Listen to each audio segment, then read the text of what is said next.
México en esos momentos es un país en el que hay un hervidero de exilios. El primer trabajo que Ernesto encontraría en la Ciudad de México fue, curiosamente, de fotógrafo. Tomaba fotos a las familias. Nunca volverá a usar esta firma. Estamos en el momento en el que desaparece Ernesto Guevara para aparecer el Che. Parte del entrenamiento fue subir hacia aquellos cerros en larguísimas caminatas. Pues de veras esta generación se había juramentado moralmente a tirar a la dictadura de Batista.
Mucho gusto, ¿cómo está usted?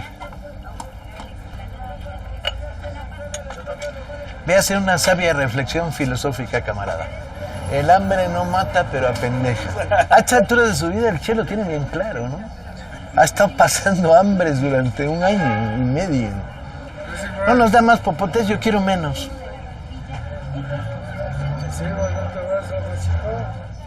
Me dio energía para el segundo ataque. Otro personaje maravilloso se sumará al grupo de entrenamiento del movimiento 26 de julio. Se trata de Antonio del Conde, rebautizado por los cubanos no muy originalmente como el Cuate. Es el dueño de una pequeña armería en el centro de la Ciudad de México y, cautivado por Fidel, comienza a suministrarles armas que contrabandea por la frontera norte. El Cuate del Conde había hecho verdadera magia y había conseguido armas en los lugares más extraños sin querer un centavo, incluso poniendo de su bolsillo.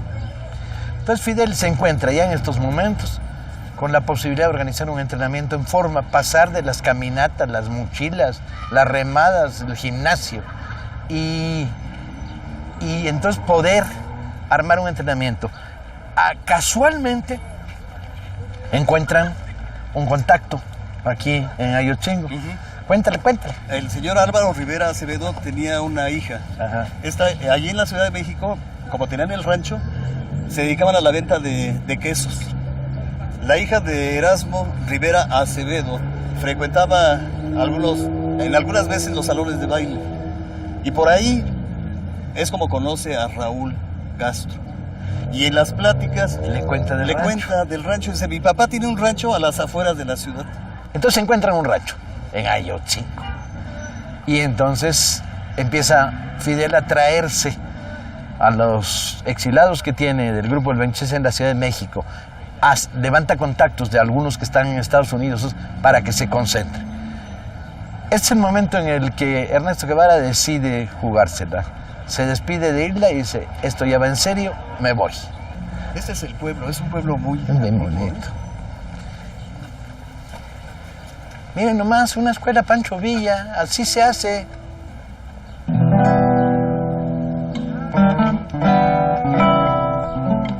Ernesto Guevara escribiría más tarde: mi impresión casi instantánea al escuchar las primeras clases fue creer en la posibilidad del triunfo que veía muy dudosa al enrolarme con el comandante rebelde, al cual me ligaba desde el principio un lazo de romántica simpatía aventurera y la consideración de que valía la pena morir en una playa extranjera por un ideal tan puro.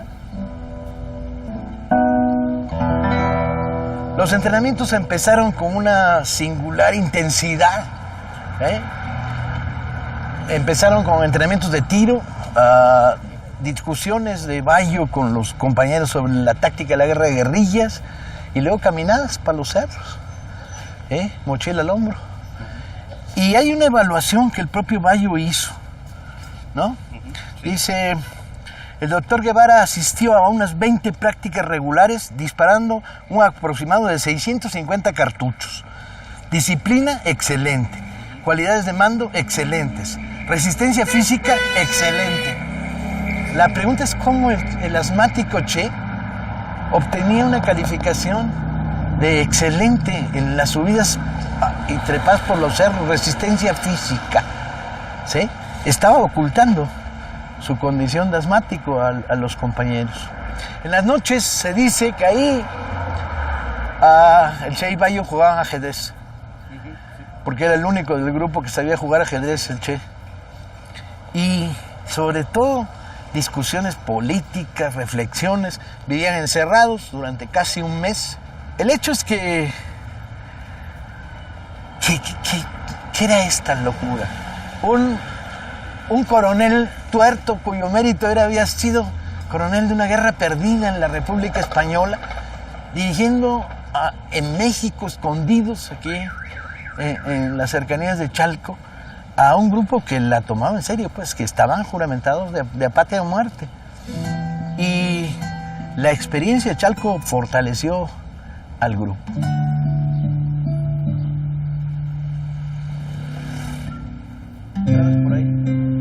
Bayo está a cargo del entrenamiento y como responsable militar, y Guevara es nombrado jefe de personal. El 20 de junio del 56 se producen en la Ciudad de México una serie de detenciones. Detienen a Fidel, detienen a varias casas a algunos compañeros. Y a partir de estas detenciones, pues se desmorona una parte de la estructura que tiene el 26 de julio en la Ciudad de México. No descubren, afortunadamente, algunos de los depósitos de armas que hay allá.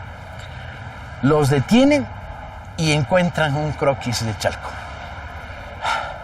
Y entonces Gutiérrez Barrios, que era el responsable del gobierno mexicano, un ex capitán del ejército convertido en director de la Federal de Seguridad, y que luego tendría una trayectoria terrible como torturador y gángster del aparato estatal mexicano, negocia con Fidel. Y le dice, mira, sabemos que tienen en Chalco un equipo entrenando, vamos a ir a detenerlos, venga usted conmigo y hábleles para evitar que se arme una tirazón y ustedes salgan perdiendo. A ustedes no les conviene tirotearse con la policía mexicana. Y Fidel analiza el asunto y acepta. Y entonces vienen a Chalco un día después. El Che estaba trepado en un árbol. Es correcto, sí, estaba de vigía, ¿no? Estaba de vigía ese día y estuvo a punto de pelárseles, pero no disparen, tranquilos, y se hace una gran redada.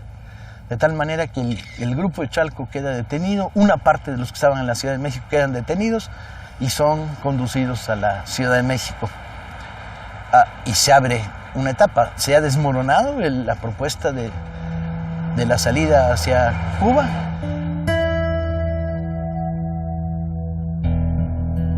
Aquí, en el rancho de Chalco, ya todos lo llaman el Che. Me rompí la cabeza tratando de averiguar qué coño significa Che y nunca lo logré, por más que todos mis amigos argentinos me ayudaron de manera tramposa, y al final encontré algo que todavía parecía más difícil, que es 7 versiones diferentes. La palabra Che viene de la inmigración italiana, que, según unos, Che significa gente en mapuche, según otros, y en tehuelche. Según otros, significa hombre en guaraní. Y Che es yo en quechua. Está bien, ¿no? Ser el Che y al mismo tiempo que tu nombre tenga resonancias guaraníes, quechuas, mapuches e incluso italianas.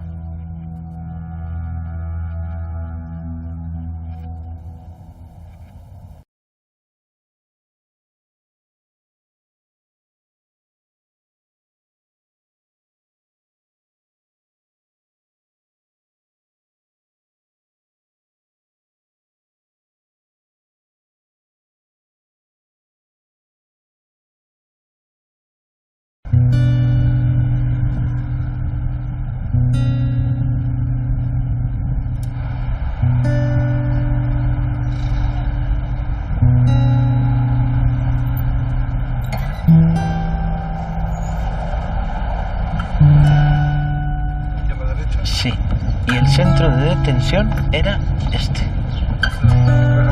Sí. Cuando yo llegué a México vivía en aquella esquina. Llegué a casa de mi abuelo y recuerdo pasar por aquí, donde estaba el centro de detención para extranjeros, siempre con miedo, porque era el fantasma de la detención y la deportación. Si intervenías en política, te aplicaban el 33. Aquí vinieron a dar los revolucionarios cubanos, junto con el Che, después de la redada de Chalco y las redadas anteriores. No se ven derrotados, ni mucho menos. Se ven al borde del que sigue. Porque si el gobierno mexicano decide apoyar a la reclamación de Batista, los deportan a Cuba y ahí sí espera la muerte. Y si no, ¿qué sigue? Toda la operación que ya estaba armada del viaje por barco queda en el aire. El gobierno decide consignarlos penalmente. Llegan 14 agentes del Ministerio Público a levantarles declaración. Los cubanos y el Che siguen consigna y dicen, sí, somos del 26 de julio, sí, estábamos entrenando, sí, yo soy médico y nada más. Al Che lo amenazan con torturar a Hilda y entonces dice, ya no hablo más. No declaro nada, me cierro.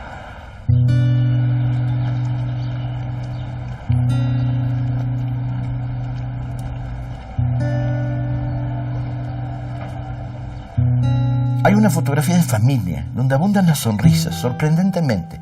Resalta el traje blanco del Che, tendido en la primera fila como portero de fútbol. La sonrisa blanquísima de Almeida y la actitud orgullosa de María Antonia en el centro del grupo, con lentes oscuros y una pequeña bandera cubana. Existe otra foto de Guevara, sin barba ni bigote, paseando por el patio de la prisión mientras carga a su hija, Hilda, aún una bebé que se chupa el dedo. Hay una última fotografía más informal que las anteriores, donde se puede ver uno de los galerones dormitorio de la cárcel migratoria. Camas de metal blanco, libros, ropa, y allí en medio, Fidel de traje oscuro contempla a un Che Guevara extremadamente joven que sin camisa se está fajando los pantalones. La foto terminará curiosamente en los archivos de la policía de Batista. Es la primera imagen que los servicios secretos de la dictadura tienen del médico argentino.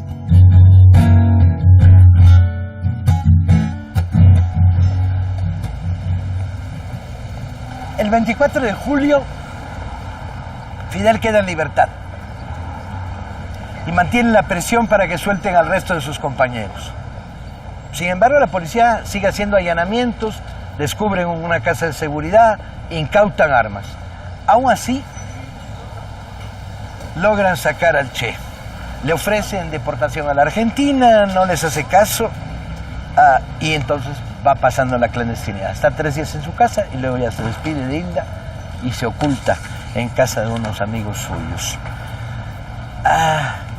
Hay una carta a su madre. Dice, de inmediato les diré que mi futuro está ligado a la liberación cubana, o triunfo con ella o muero allá. Del futuro inmediato tengo poco que decir porque no sé qué será de mí. Estoy a disposición del juez y será fácil que me deporte a la Argentina, a menos que consiga asilo en un país intermedio, cosa que estimo sería conveniente a mi salud política. No hay tal. Pasa la clandestinidad en la Ciudad de México y empiezan a crearse las condiciones para la salida hacia Cuba.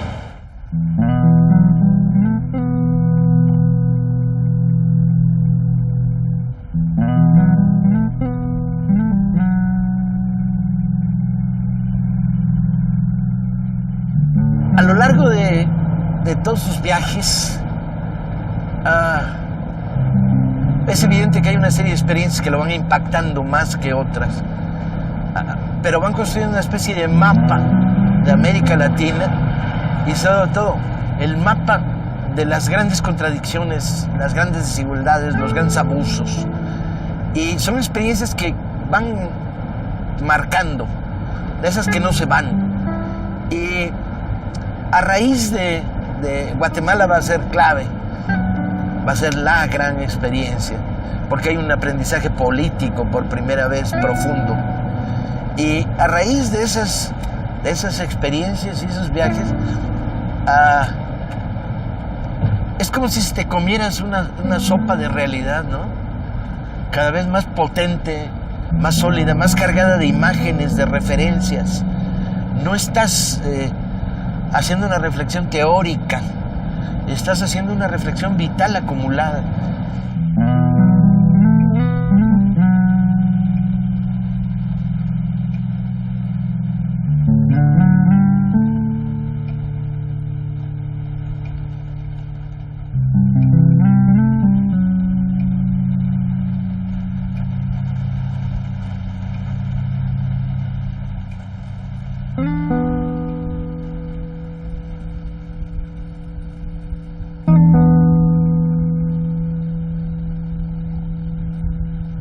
En una de las múltiples visitas que se hacen por el país a la búsqueda de zonas de entrenamiento útiles para la dispersión del grupo y probar las armas, Fidel descubre que uno de los reclutas, el Cuate Conde, es medio propietario del Granma, un yate en estado desastroso que se conserva cerca de Tuxpan.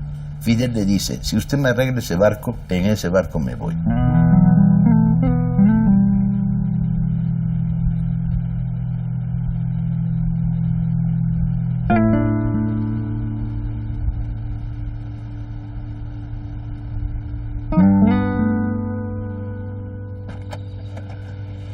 Fidel, que consigue dinero hasta de las piedras, en esos momentos obtiene dinero de una parte del exilio político con el que no han querido relacionarse las gentes del 26 de julio.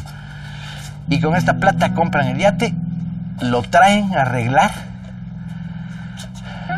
porque había sufrido un golpe de ciclón, aunque ya había hecho 2 viajes a Cuba. Y ya tienen el barco en Tuxpan, Veracruz. ¿Cuál es el problema? El problema es que cuando se va precipitando todo, la infiltración policíaca cubana, la existencia de un traidor, porque Fidel recibe una misteriosa visita de Gutiérrez Barrios que le dice: tiene usted un infiltrado, doctor. ¿Sí? O sea que la policía mexicana no quiere estorbar la salida de los cubanos y ponerse del lado de la policía batistiana. Hay que apresurar todo.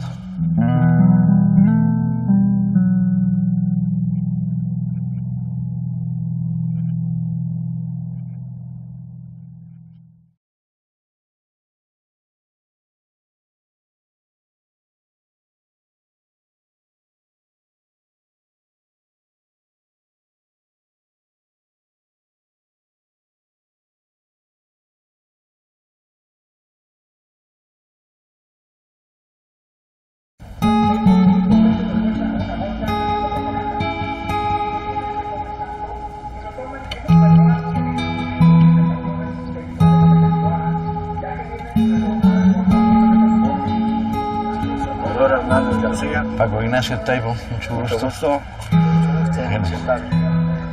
Muy buenas. Le voy a presentar aquí a... Es la directora del... ¿Qué tal? Muchísimo gusto, Paco Ignacio La Taibo. señorita es coordinadora. ¿Qué tal? Mucho gusto. Mucho gusto, La querida señorita, ¿Y cuándo se va a inaugurar? Ya pronto, ¿no? sí, está en plena restauración.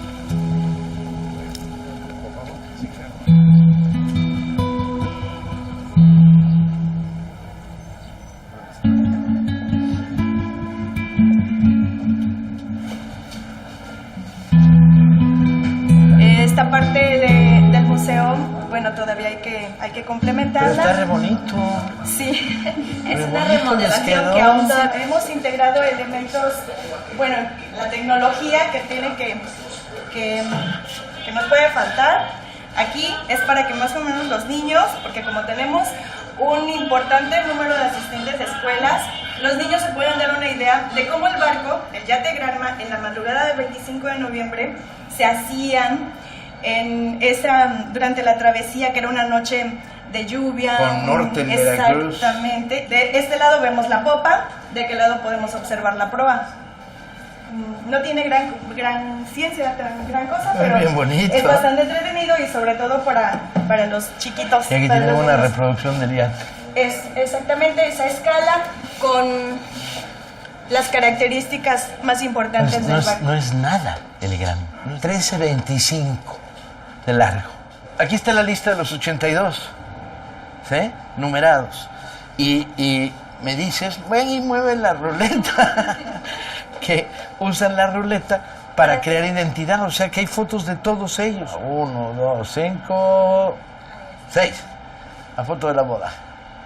Esta Porque es tenemos la foto de la boda. comandante en jefe Y Fidel. y jefes del Estado Mayor y capitanes y el resto de los tripulantes.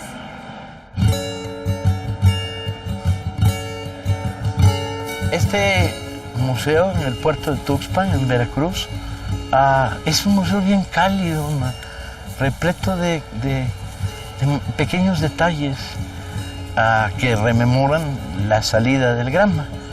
Que el Granma salió a unos cuantos metros de aquí. Ahora nos acercaremos al punto de arranque. La cita es el 24 de noviembre de 1956, en un embarcadero de río Tuxpan arriba, a pocos kilómetros del pequeño puerto en el estado de Veracruz.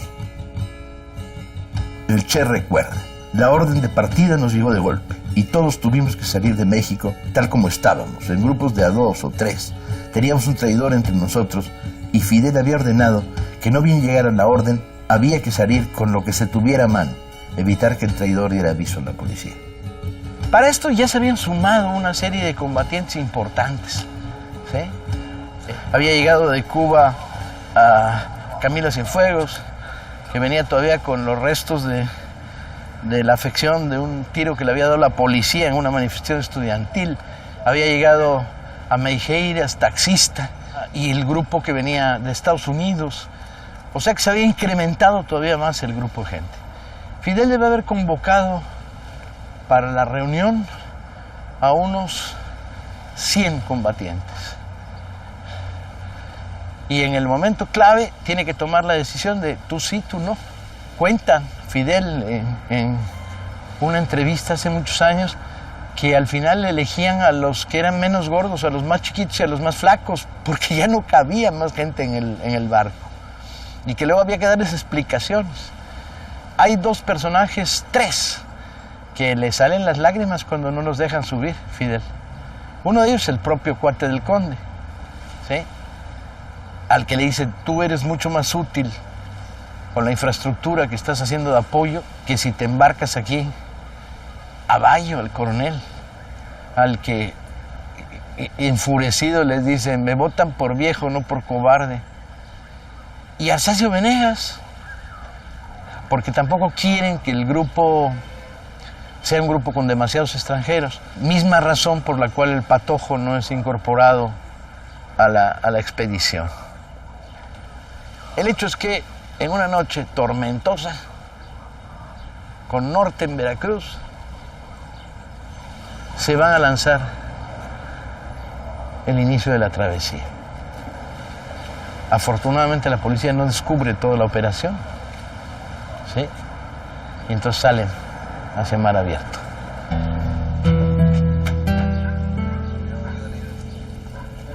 No, ahí va. En la memoria de Faustino Pérez, el silencio de la medianoche era solo interrumpido por los ladridos de los perros. A la 1:30 de la madrugada, en la noche del 25 al 26 de noviembre, el Granma partió.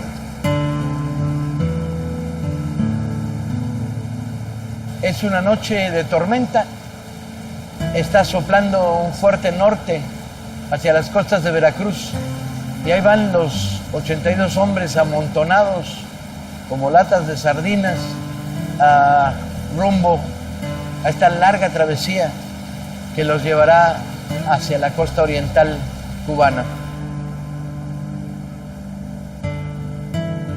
¿Por qué Tuxpan, Oriente de Cuba, alargando de una manera tremenda la travesía y por lo tanto aumentando el peligro? ¿Por qué no Progreso en Yucatán a Pinar del Río, una distancia relativamente corta? O primero, porque tenían que llegar a Santiago, que era donde estaba preparada la insurrección. Ya se habían enviado los telegramas en clave para que la insurrección se lanzara. Y segundo, porque la precipitación obligó a salir desde Tuxpan. Cuando el Granma parte, el doctor Guevara, uno más en el amontonadero que viaja en el Granma, descubre que ha dejado atrás su bombilla para el asma y que no encuentra su equipo de doctor y que no se acuerda si incorporó pastillas contra el mareo. Pero bueno, la aventura comienza, ya no hay vuelta de hoja, ya no hay retorno. Ahora más que nunca el mundo, el universo, la América Latina se va concretando en una isla, la isla de Cuba.